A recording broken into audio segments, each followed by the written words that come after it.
Buenas noches, soy Laura Gil y esto es Hashtag Internacional, un programa para debatir temas de Colombia en el mundo y el mundo en Colombia. Y esta noche queremos darles elementos para interpretar la crisis en la frontera colombo-venezolana a través del análisis de otras situaciones de crisis migratorias. Nuestro hashtag, Migración Forzada. Bienvenidos.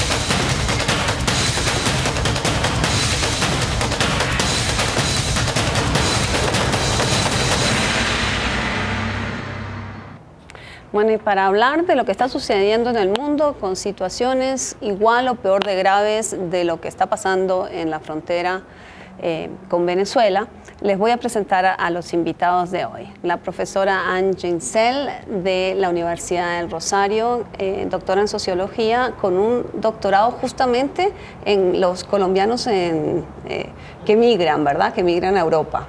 Exacto. Bienvenida, Anne. Roberto Vidal, director del Instituto Pensar de la Javeriana y vicepresidente de la Asociación Internacional para el Estudio de la Migración Forzada. Bienvenido, Roberto. Javier Churliza, director del International Crisis Group para América Latina y el Caribe. Buenas noches, Laura. Buenas noches, Javier. Y Mauricio Palma, otro experto en migraciones, dicta el curso de migraciones en la Universidad del Rosario. Bueno, bienvenidos a todos ustedes. Les propongo que miremos unas situaciones más en las Américas, la migración forzada en las Américas. Miremos la primera nota. 10.000 colombianos, 34 niños mexicanos por día para un total de 14.083 a abril de 2015 y 36.593 haitianos entre junio y julio de este año, hoy sufren la deportación y expulsión o se han ido voluntariamente de los países en los que han vivido por años a causa de políticas y planes de control migratorio establecidos por los gobiernos como Estados Unidos, República Dominicana y Venezuela. Frente a la situación que se vive hoy en la República Dominicana, la Comisión Interamericana de Derechos Humanos hizo un llamado el 27 de agosto al gobierno de Medina para que respete los derechos humanos de las personas que fueron privadas de su nacionalidad con la sentencia del Tribunal Constitucional 168 de 2013, en la que la Alta Corte decidió que los hijos de los extranjeros en situación irregular, nacidos en la República Dominicana entre 1929 y 2010, no tenían derecho a la nacionalidad, buscando dejar así a casi 450.000 apatriados.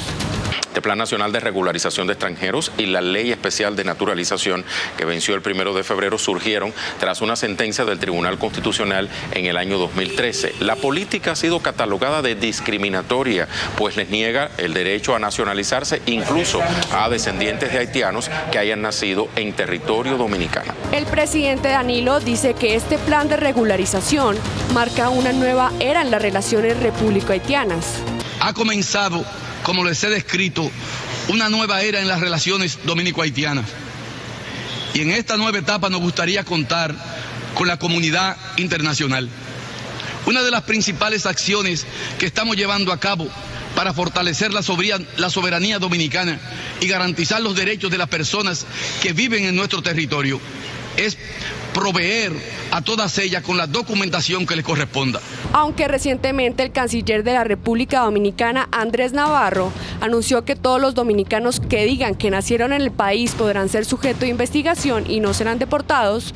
En meses pasados dijo que haría respetar la soberanía de su país y no entraría en diálogos con la República de Haití. No hay condiciones para el diálogo bilateral con la República de Haití mientras no cesen las acusaciones infundadas que ha estado difundiendo en diferentes mecanismos internacionales. La aplicación de esta sentencia aprobada en el 2013 podría llegar a dejar a 100.000 dominicanos de ascendencia haitiana y a quienes no tienen la documentación requerida para su regularización sin nacionalidad. Tras el cierre de la frontera colombo-venezolana por orden de Nicolás Maduro, la situación de los colombianos no es tan distinta hoy.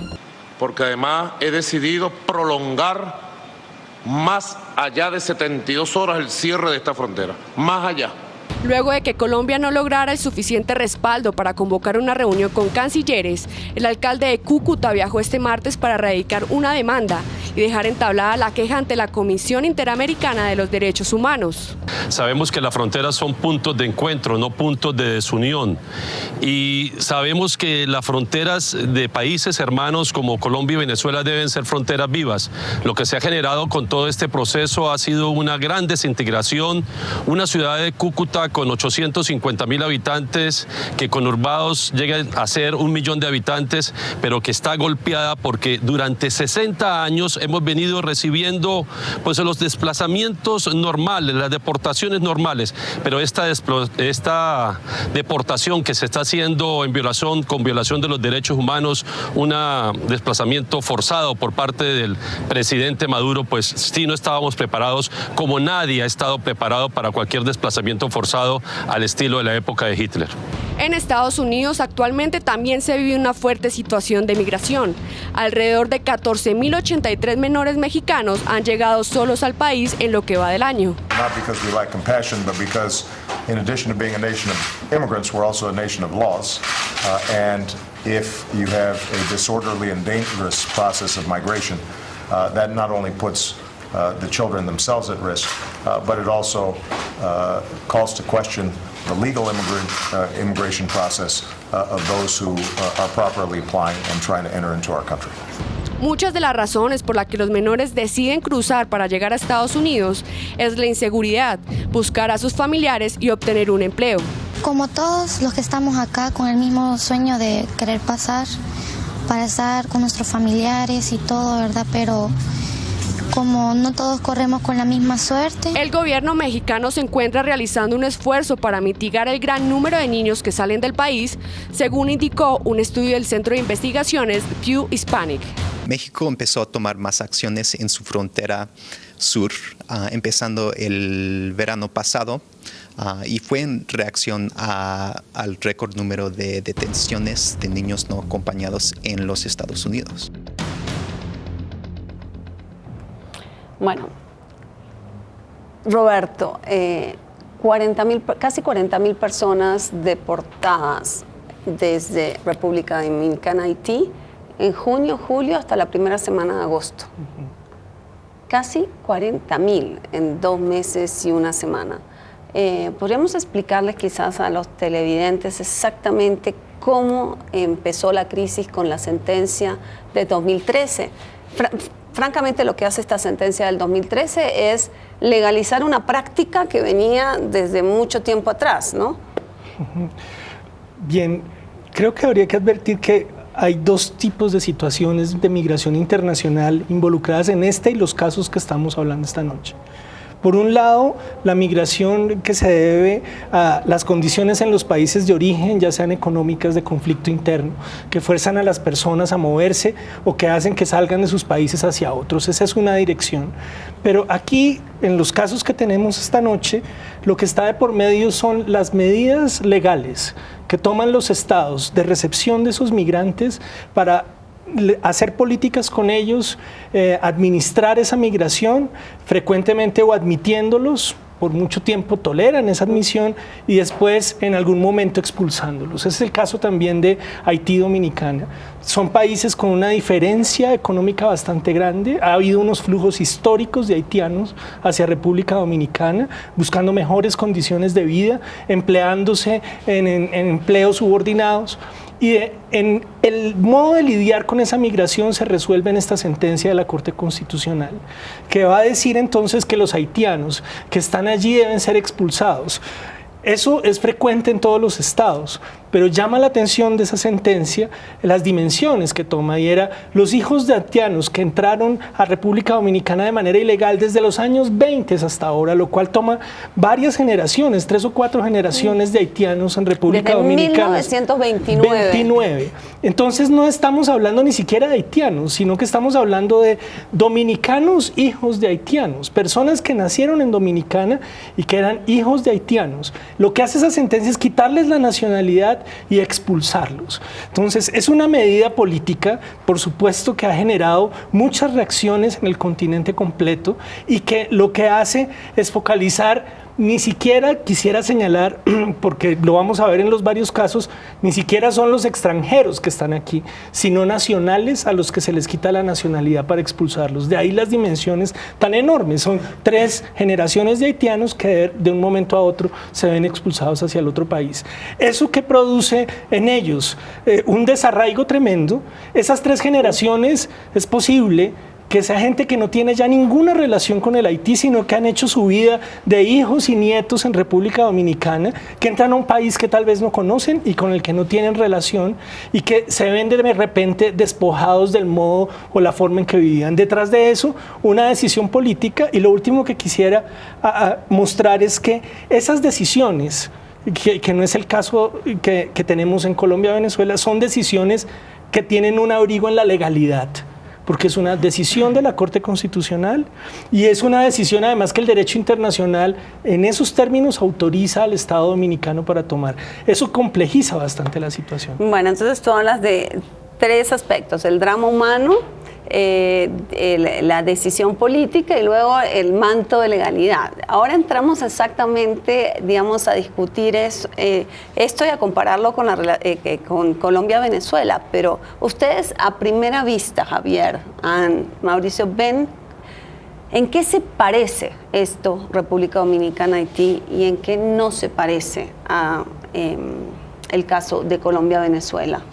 Bueno, pues además del evidente componente humanitario, pues que es como tan tangible en estos 2 casos, a mí me gustaría recalcar las limitaciones que tienen las organizaciones internacionales, más allá de la Comisión Interamericana de Derechos Humanos y la Corte Interamericana de Derechos Humanos. En el caso de Haití, la República Dominicana, la OEA ha tenido una acción limitada, aunque algo han podido hacer.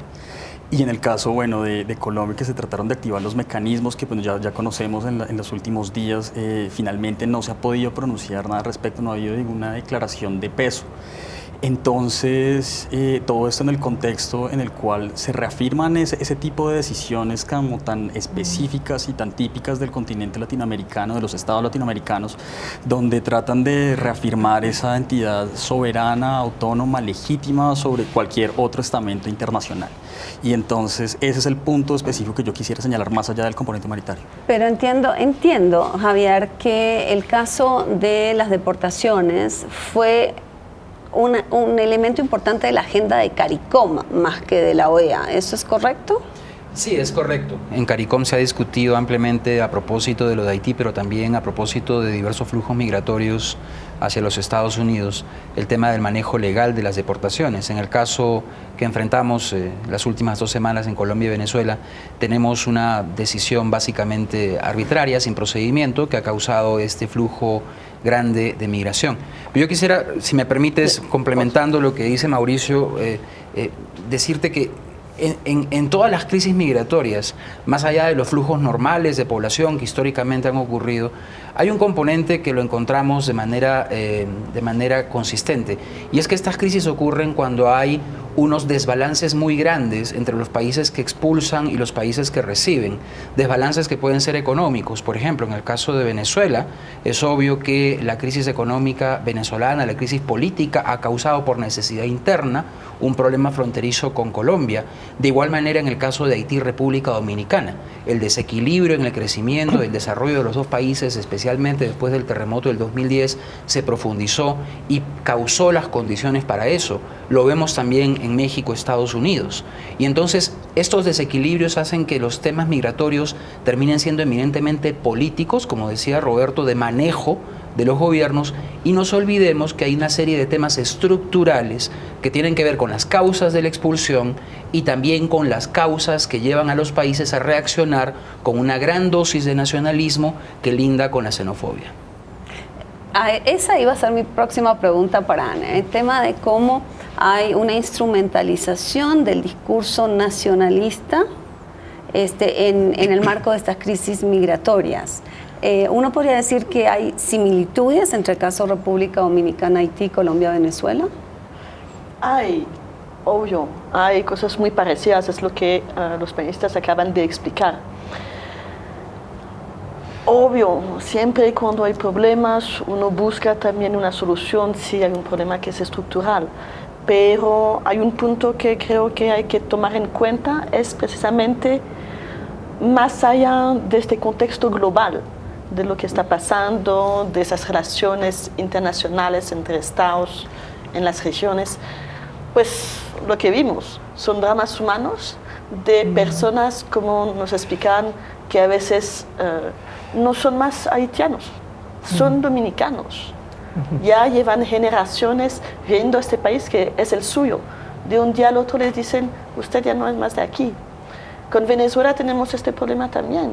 Personas que llevan mucho tiempo, personas ilegales, sí, que fueron deportadas, que llegaron de pronto no hace tanto tiempo, con problemas de personas que vivieron la migración forzada, que se fueron por eso, que es otro tema, pero también personas que llevan mucho tiempo construyendo vida en este nuevo país, donde tratan de integrarse, donde están armando redes con los nacionales, con los venezolanos que están aquí. No tenemos que olvidar que en Venezuela hay como 4 o 5 millones de colombianos viviendo, muchos ya nacionalizados. Entonces, este país, que era un país amigo, que son relaciones realmente de amistad, de un día al otro le están diciendo, no, usted no es de aquí, váyanse. Les aceptaron durante mucho tiempo, de un día al otro, váyanse. Eso es un problema importante, lo mismo que están viviendo en República Dominicana.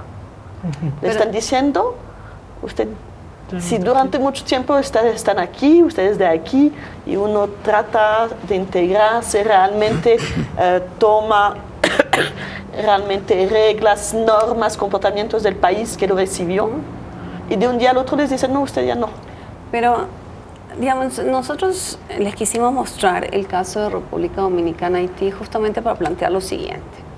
Si en este caso en el que se está dando deportaciones masivas de miles y miles de personas desde el año 2013 en adelante, con una historia ya digamos, lo que hace un poco la sentencia es legalizar una práctica, porque esto ya lo venían haciendo en República Dominicana. Si eso, a pesar de que hay una sentencia de la Corte Interamericana de Derechos Humanos, República Dominicana reinicia las deportaciones en junio. Mi pregunta es, si eso, que parece ser que en términos de números es superior a lo que está pasando en la frontera colombo-venezolana, ¿qué esperanza tenemos nosotros de que esto se pueda llevar a un foro multilateral, Roberto? Mira, hay una limitación en estas discusiones, y lo pondría en estos términos. Estamos en una época en que admitimos y celebramos que hay un proceso de globalización, un proceso de integración económica y de comunicaciones sin precedente en la historia universal. Estamos globalizados e integrados. Pero esa globalización tiene una excepción muy seria en el tema migratorio.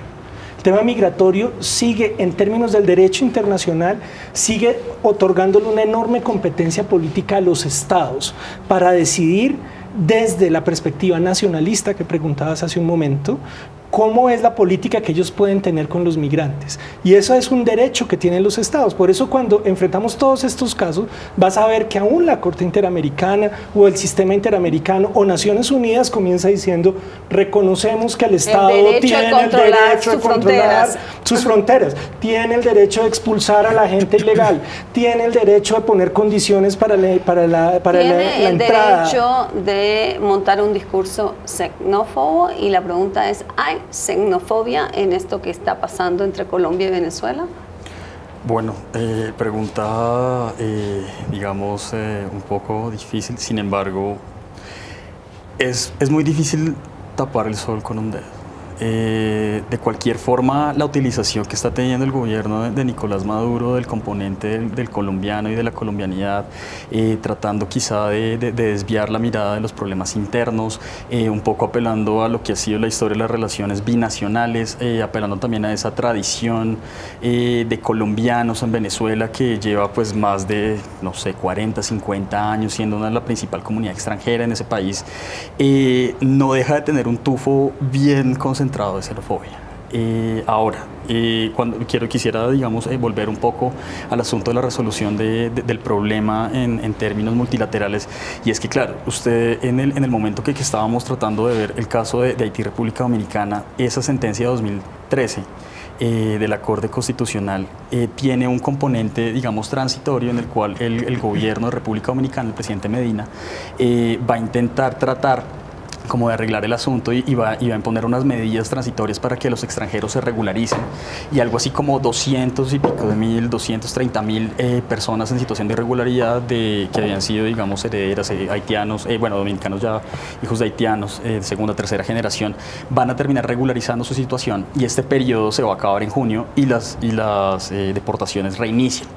Todo esto para decir como, claro, el discurso político en América Latina, en los estados de América Latina, sigue siendo tremendamente soberanólatra, trata de encuadrarse en este caso, en el caso de la República Dominicana, dentro del, digamos, el dictamen de la Corte Interamericana, y sin embargo sigue funcionando para sostener su interés nacional.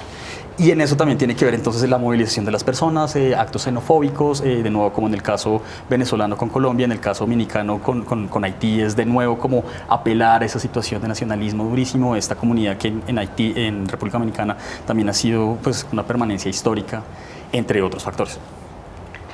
Lo interesante en eso, lo que están diciendo, es que esos movimientos migratorios, lo que estamos viendo, por ejemplo, en Europa, estoy saliendo un poco del tema de América Latina, con pues lo que está ocurriendo desde hace poco tiempo, desde el principio del año, 350.000 personas tratando de atravesar la Mediterránea para llegar a Europa, con todas las medidas que están tomando en Europa para que no pasen. Vimos esta imagen desesperante de este niño que está ocurriendo, los países europeos cerrando fronteras, Estados Unidos cerrando fronteras para que la gente no viniera, para que los migrantes no vinieran. Está tomando las medidas que pueden, no cesa, no para. Los migrantes siguen yendo en otras partes, en otros países, buscando sus sueños, buscando oportunidades, buscando conocer otro mundo.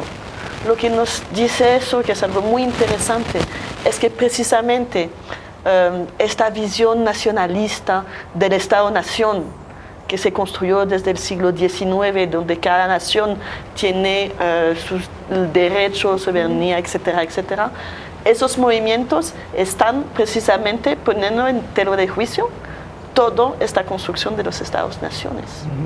Lo pueden hacer las medidas, tomar las medidas, deportar grupos muy importantes de personas, podemos discutir el derecho. Lo que está ocurriendo es que estamos, como decía, en un mundo globalizado, donde estas fronteras así, donde cada Estado tiene este poder, se está realmente viniendo al piso, está cambiando, está en un mundo totalmente diferente. Y eso es difícil para los estados aceptarlo y saber cómo reaccionar. Bueno, miren, aquí hay un señor que nos pregunta por qué no hay una voz crítica aquí frente a los atropellos de Maduro. Entonces yo les voy a pedir que contesten si a ustedes les parece que hay una crisis humanitaria o no hay una crisis humanitaria en la frontera colombo-venezolana. Por supuesto que hay una crisis humanitaria. Mauricio, Javier. La puede haber. Sí la hay. Ok, entonces volvamos a la puede haber, porque parte de la pregunta es, uno, ¿qué tienen que hacer estos países como Haití, Colombia? Uno, para prevenir la profundización de la crisis o para evitarla, o para detenerla, Javier. Ahora, hay diferencias entre los dos casos, ¿no? En el caso de República Dominicana y Haití es un tema metido en la profunda historia de los dos países. Recordemos que República Dominicana vivió bajo la dominación haitiana buena parte del siglo XIX. Hay un tema cultural muy difícil de manejar, pero el tema no es que la gente le tenga miedo al haitiano. El problema es cuando el gobierno aprovecha ese miedo y lo potencia con fines políticos. En el caso colombo-venezolano, y por eso digo puede ser, yo soy ligeramente más optimista, siendo consciente de lo grave que está la situación, porque de todas nuestras fronteras de las que estamos hablando, la colombo-venezolana es una de las más integradas. No porque los gobiernos se hayan preocupado por integrarlas. Es más, el abandono de la frontera no es solo un tema de la política de Maduro, también es un tema de Colombia, ¿no? Y esa falta de desarrollo y también las causas del conflicto armado han llevado a esta migración. Esa integración profunda que se da en lo económico, en lo social, en lo cultural, en la gente, creo que es la gran reserva que tiene esta crisis para ser resuelta, más allá de la voluntad de los gobiernos. Que justamente una de las cosas que a mí me llama mucho la atención es que uno dice, sí, es una de las fronteras más vivas, es la frontera más viva del continente, es lo que uno siempre le están diciendo, justamente por lo que has planteado. Pero fíjate que la respuesta, la solución de la crisis es completamente estadocéntrica. Tienen que reunirse dos presidentes para sacar adelante esto, porque si no se soluciona. Cuando uno pensaría que si realmente fuera tan viva la frontera y estuviera tan integrada, habría grupos, gremios, una cantidad de actores no estatales en este momento haciendo una cantidad de cosas para solucionarlo, y yo pues quizás desde Bogotá no los vemos. Me pregunto, si simplemente el hecho de que la gente vaya y venga, eso es suficiente para decir que tenemos una frontera integrada. No, ahí yo tendría que decir algo. Yo considero que en el caso Colombia-Venezuela la frontera verdaderamente está integrada, y eso que tú echas de menos está presente. Una enorme integración económica. De hecho, en este momento de la crisis humanitaria real que hay, en la frontera están desplegadas las organizaciones de iglesia, Servicio Jesuita de Refugiados, el Consejo Noruego. Está la cantidad de organizaciones de la sociedad civil atendiendo esto. Pero lo que sí es cierto es que el problema es un problema entre los estados. Ese es un problema que cae a la gente encima y que viene de un conflicto entre los estados. Lo que sorprende mucho es en un momento en que la integración entre Colombia y Venezuela vía nuestro proceso de paz es inmensa. ¿Sí? ¿Y por qué es inmensa? Porque los efectos del conflicto colombiano, y no solo sobre Venezuela, sino sobre la región, son tremendamente importantes. Yo no quisiera agudizar el problema, pero sí quiero llamar un poco a la audiencia a tener en cuenta que la migración inmensa que está produciendo el conflicto colombiano va hacia Venezuela, va hacia Ecuador, va hacia Panamá, y en parte uno entiende también por qué la reacción del vecindario cuando el gobierno colombiano llama a que se pronuncien sobre eso, porque esto afecta a toda la gente allí. Ahora, tú estabas preguntando por soluciones. Y creo que si el problema es en los estados, las soluciones están en el nivel internacional. Y yo quisiera proponer una cuestión sobre la que hemos trabajado mucho en las organizaciones de la sociedad civil. En los años 80, el conflicto centroamericano produjo situaciones bastante similares a las que estamos viviendo. Grandes migraciones de salvadoreños, nicaragüenses, guatemaltecos hacia los Estados Unidos, hacia México y los países de la región con motivo de los conflictos armados en todos esos países. ¿Cómo se resolvió? Y eso creó una crisis gigantesca de migrantes y una crisis gigantesca además de gente que estaba siendo expulsada. ¿Cómo se solucionó eso? Se solucionó con los acuerdos de paz y se solucionó con una actividad regional. ¿Sí? Tenemos una declaración de Cartagena de 1984 en la que Colombia fue un gran protagonista en mediar para la protección de las personas en crisis humanitaria. Y eso significó ¿qué? Actividad política y actividad de atención humanitaria de todos los países de la región para atender la crisis centroamericana, incluyéndonos a nosotros. Desde la sociedad civil colombiana y desde la sociedad civil regional, venimos insistiendo hace un par de años al gobierno colombiano en la idea de que se promueva una conferencia o un espacio de discusión política de las crisis migratorias que tienen origen en Colombia, para que no tengamos este problema de que el tratamiento sea una cuestión explosiva, repentina, como la que estamos viendo en Venezuela, sino una cuestión que podía preverse porque estaba la información y hubiera negociación suficiente en los estados para atender a los migrantes a tiempo. Y antes eso era perfectamente posible. Ahora lo tenemos a mano y yo creo que es la vía en la que debemos caminar, no en profundizar el enfrentamiento entre los estados, sino en recurrir a los mecanismos regionales, multilaterales y de negociación diplomática para dar cuenta de la crisis humanitaria. Bueno, nos vamos a una primera pausa y ya volvemos con más de migración forzada. Manden las preguntas durante la pausa y las haremos aquí. Ya volvemos.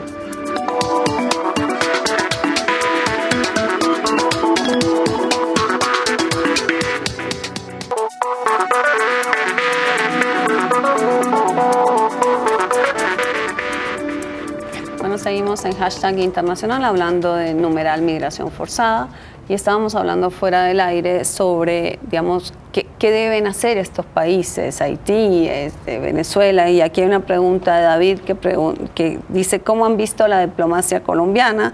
¿Ha hecho lo necesario? ¿Ha sido inteligente? ¿Estratega? Mauricio, ¿cómo la has visto? Yo la he visto corta, sobre todo con lo que pasó hoy. Hoy Maduro se notó una victoria grandísima en el contexto internacional. La foto con Ban Ki-moon le quedó muy bonita y sobre todo en un momento en el cual la canciller pues anunció que se iba a reunir pues con el secretario de la ONU la próxima Siempre semana. Corriendo detrás nosotros, ¿no? Sí. Claro que fue un poco accidente, pero bueno, Sí, logró el gol pero igual. O sea, el presidente Maduro, contémoslo, fue el único presidente latinoamericano invitado a China a la celebración de la victoria sobre Japón. De la victoria sobre Japón. Los 70 años. Entonces ahí logró la foto y logró, pero se anotó el gol igual, porque logró hablar de la frontera con Ban Ki-moon. Por supuesto, gol es gol. Pero más allá de eso. Más allá de eso, yo considero que la jugada de ayer de llevar a los embajadores a la frontera es una medida que tiene un impacto amplio. Me parece interesante, digamos, hablar la posibilidad de que ese diálogo internacional llegue desde los funcionarios que trabajan aquí en Colombia hacia sus gobiernos, tratando de movilizar la causa internacional. Sin embargo, yo no soy tan optimista en torno a la resolución del conflicto desde un espectro multilateral. Yo creo que en algún punto habrá que ceder en algo. Hoy estaban hablando de las posibilidades de una nueva negociación. El presidente Santos habló de 3 inamovibles, entre los cuales pues establecía que quiere o que una de las condiciones sería que se armara un corredor humanitario para que los niños que... O sea, el corredor humanitario, sí. El asunto de los enseres, la recuperación de los enseres y los protocolos, el respeto a los protocolos de migración.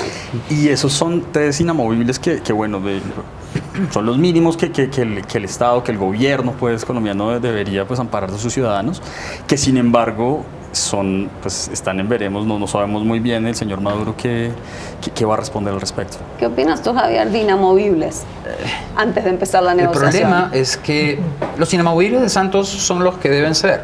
Yo agregaría 2 o 3 más. Pero el problema es que Maduro y el gobierno de Venezuela tienen un inamovible más complejo. Esta crisis fronteriza ha sido provocada por una dinámica política interna y preelectoral y ha incentivado un conflicto fronterizo con Colombia como lo había hecho con Guyana y la región de Esequibo hace un tiempo, y el inamovible de Maduro es ganar las elecciones. Y para eso va a usar el tema colombiano hasta el 6 de diciembre. No nos engañemos, yo creo que en el corto plazo la cosa es muy difícil. Lo que yo soy más optimista que superada esta cosa artificial, este interés coyuntural del gobierno venezolano, las cosas probablemente vuelvan a encarrilarse a un status quo que no es el ideal tampoco.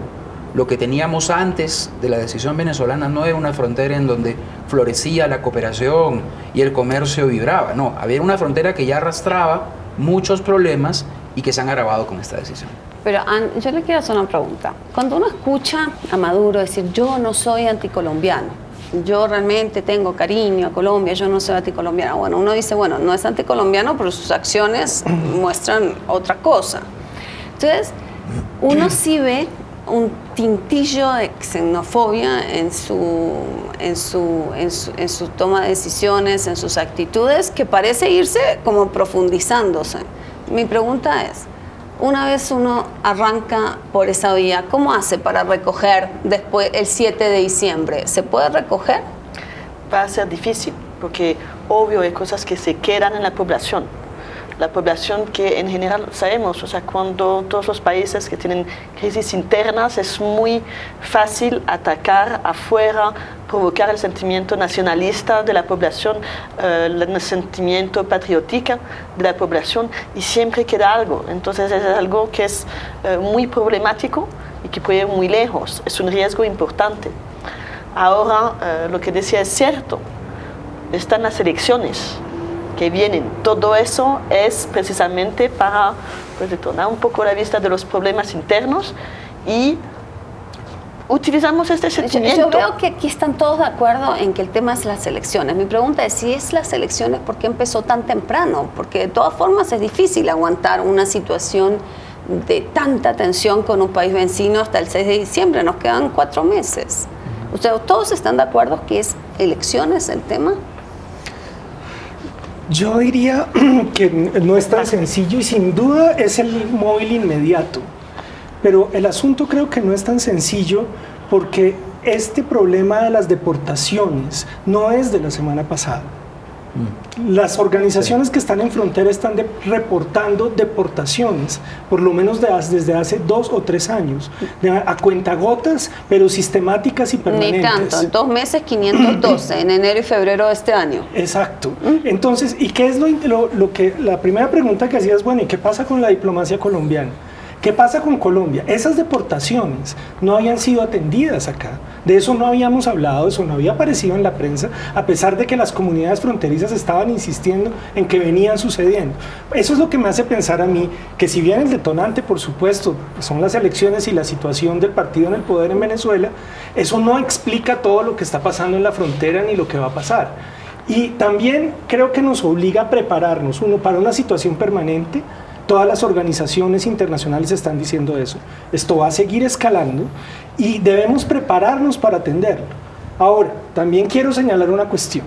En Colombia tenemos una cifra oficial del gobierno de 6 millones de desplazados internos, para lo cual tenemos un sistema de atención a desplazados que se ha montado durante 20 años para atender a 6 millones de personas mal atendidas. ¿Qué propone usted? ¿Que copiemos ese sistema? No, lo que quiero decir es que ese sistema es el que tiene que atender la gente que está en la frontera.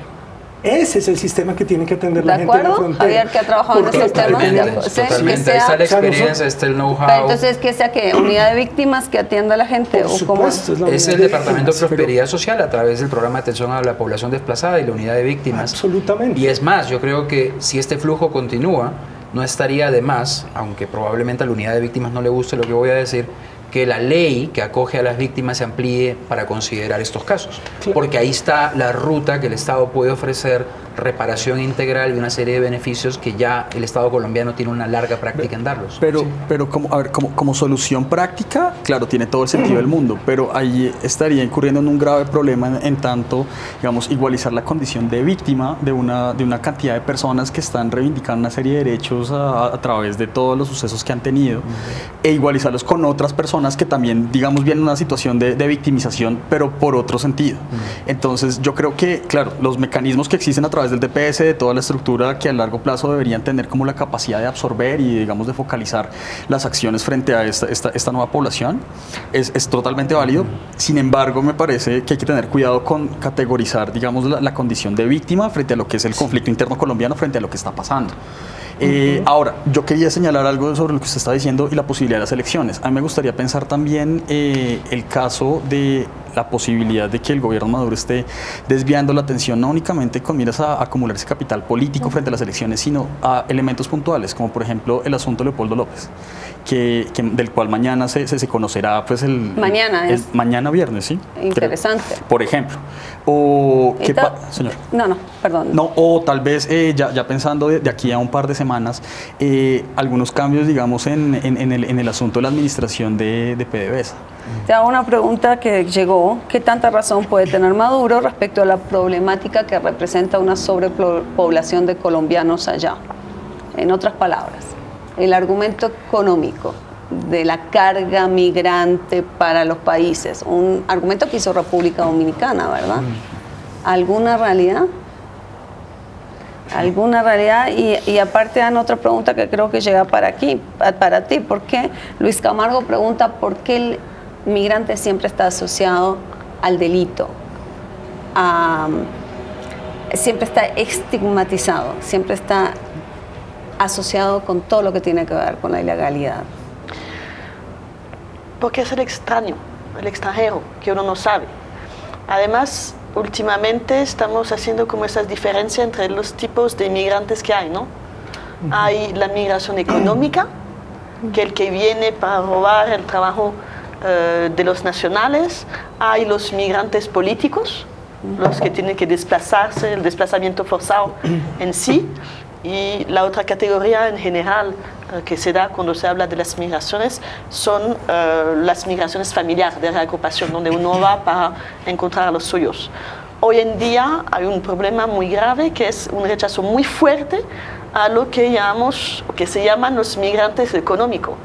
Bueno, esas categorías, la verdad, así definidas no son tan sencillas.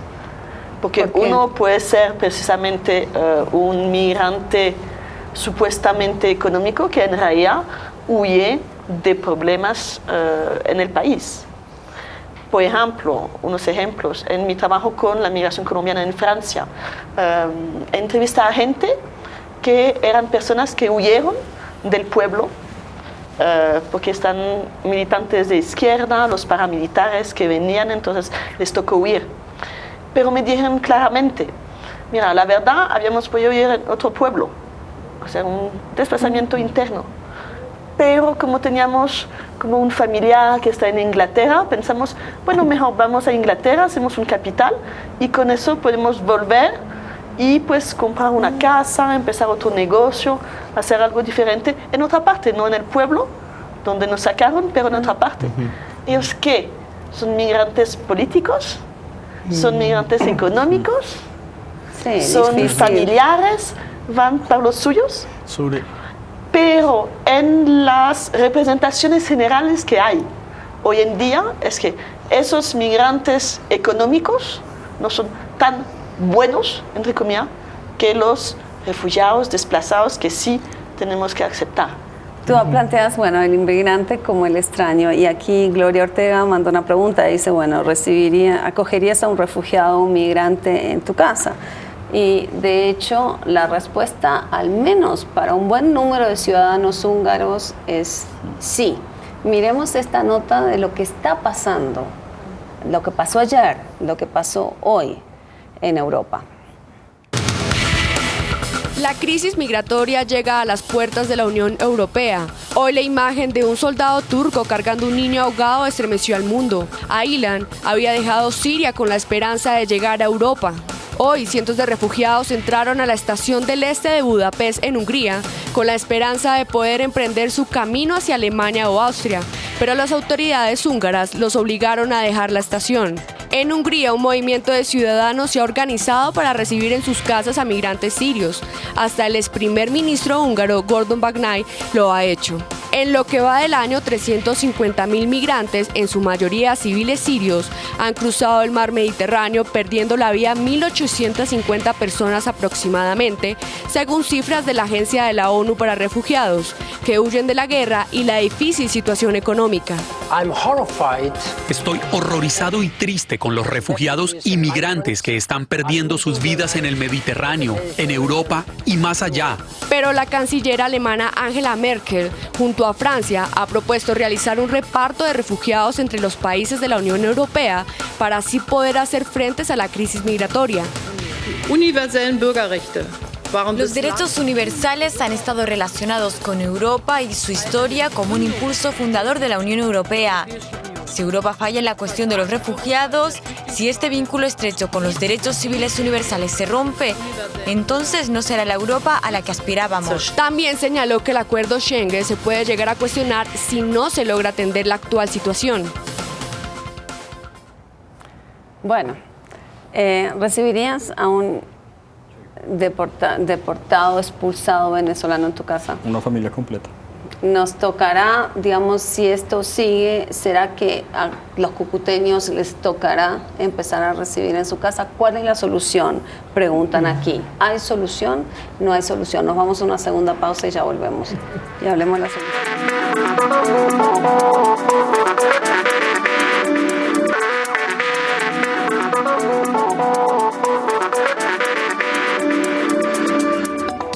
Seguimos en hashtag internacional hablando de numeral migración forzada y vamos a tener al aire la discusión que acabamos de tener fuera del aire.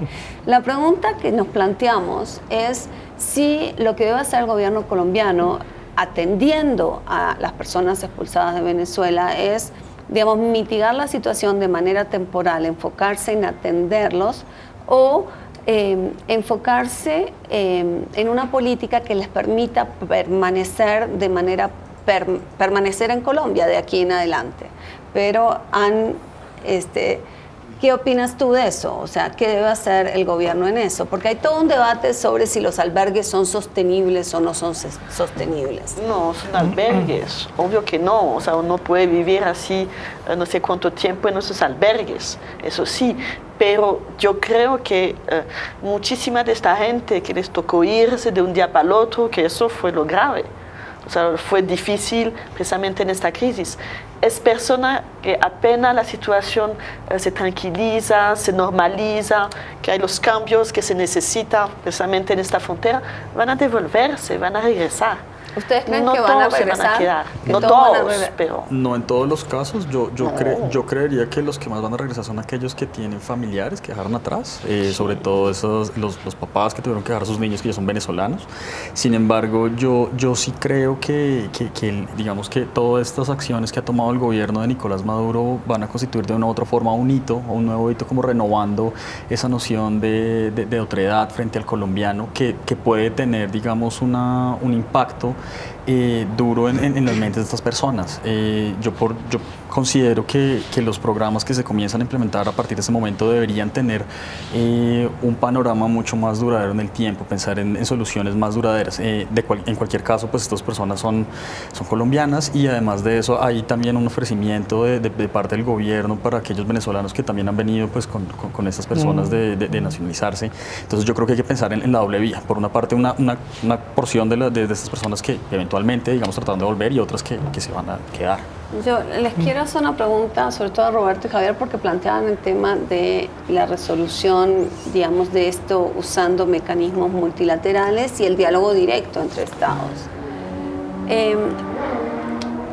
Por ahora el diálogo directo no parece que vaya a tener lugar, digamos, inmediatamente. Parecería que habría que dar unos pasos para poder llegar al diálogo directo. Mi pregunta es la siguiente. Cuando uno ve las imágenes desgarradoras que nos llegan desde Europa, este niño, este chiquitito ahogado, ¿qué esperanza hay de que a nivel multilateral, por ejemplo, las conversaciones con Ban Ki-moon puedan llegar a tener algún tipo de facilitación a través de un enviado especial de la Secretaría General o algo así? ¿Hay algún ambiente para eso? Puede ser. La pregunta es si eso va a servir. Yo no estoy muy seguro que un representante internacional que lo que hace es mediar entre dos estados un problema coyuntural vaya a resolver los problemas que hay detrás de esta crisis migratoria. Es inevitable el diálogo bilateral. No estamos hablando de dos países que se han separado por un muro o que están distantes y que, como Estados Unidos, recibe migrantes de diversas zonas. Estamos hablando de nuevo de una frontera profundamente integrada con 6 millones de colombianos en Venezuela, con un comercio que es fundamental para la economía colombiana. Venezuela es un mercado esencial para la economía colombiana. Y entonces lo bilateral tiene que venir primero, lo internacional como complemento. Una pregunta, Mauricio. Esta cifra, los 6 millones, dice Maduro, son 5.600.000 allá, o sea, casi 6. Y dice aquí, Ministerio de Relaciones Exteriores, tenemos 940.000 venezolanos documentados en Venezuela. ¿Qué es lo que está pasando? Hay dos problemas. El uno pues, sería el asunto pues, político, la utilización digamos, que quieren hacer pues, cada uno de los gobiernos implicados, pero también hay un problema metodológico en el momento en que usted recoge los datos de los migrantes.